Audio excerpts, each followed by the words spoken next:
Со согласност од родителите, учениците во основните училишта од 1 до 5 оделение, како и од 6 до 9 оделение и учениците од средните училишта ќе бидат тестирани за присуство на вирусот COVID-19.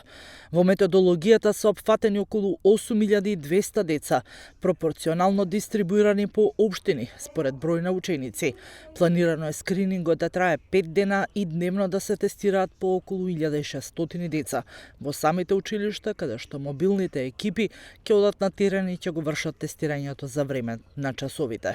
Според методологијата која што ја изработивме во Министерството, во следниот период ќе бидат тестирани учениците во сите основни и средни училишта, вкупно 8200, и согласно таа методологија, тоа е согласно бројот на учениците во 1 до 5 и од 6 до 9 оделение и посебно средните училишта. Оваа недела заедно со Министерството за образование ќе бараме писмена согласност од родителите, таму кај што нема да добиеме, ќе се најде замена на некој ученик. Битно е со овој пресек да направиме еден репрезентативен примерок кој што ќе ни укаже дали евентуално ќе ни идеме на некои случаи кои што значат асимптоматски носители на вирусот кај децата.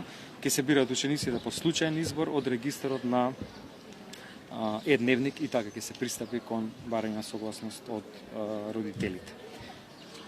Овој процес би требало да заврши оваа недела, најкасно почетокот на следната, и во текот на следната недела да се започне тестирањето на учениците. Децата од посебните училишта и училиштата каде просечниот број на ученици во оделение е помало од 10 деца ќе бидат исклучени од овој процес од причина што станува збор за помали рурални места каде учат многу мал процент од сите ученици и во места каде инциденцата на вирусот е многу ниска.